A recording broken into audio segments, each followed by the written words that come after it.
നിങ്ങൾ നിങ്ങളുടെ വില കളയാണെന്ന് നിങ്ങൾക്ക് വല്ല ധാരണയുണ്ടോ? ആത്മാഭിമാനം എന്ന് പറഞ്ഞൊരു സാധനമില്ലേ? ഇങ്ങനെ ഒരു വിലയുമില്ലാത്ത ഒരാളുടെ പിറകെ അയ്യോ എന്നെ സ്നേഹിക്കുന്ന പറഞ്ഞ് എന്തിനാണ് നടക്കുന്നത്? അങ്ങനെ ഒരാളുടെ പിറകെ നിങ്ങൾ സ്നേഹം യാചിച്ച് നടക്കേണ്ടി വരികയാണെങ്കിൽ നിങ്ങൾക്കൊരു വിലയുമില്ലെന്നല്ലേ എന്റെ അർത്ഥം. നിങ്ങൾ ചേസ് ചെയ്ത ഒരാളുടെ പിറകെ എത്രമാത്രം നടക്കുന്നു അത്രയും മാത്രം നിങ്ങളുടെ വില പോകും. നിങ്ങളുടെ വില പോകുമെന്നേ ഉള്ളൂ. മാത്രമല്ല മറ്റേ ആൾക്ക് തോന്നുന്നു നിങ്ങൾ ഡിസേർവിംഗ് അല്ലാന്ന്.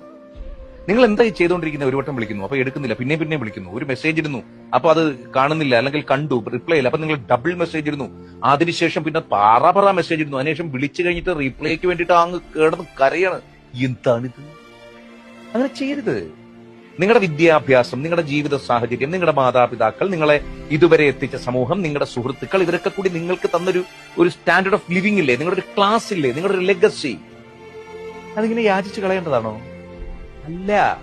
ഞാൻ പറഞ്ഞുതരാം എന്താ ചെയ്യേണ്ടതെന്ന്. Learn the power of silence.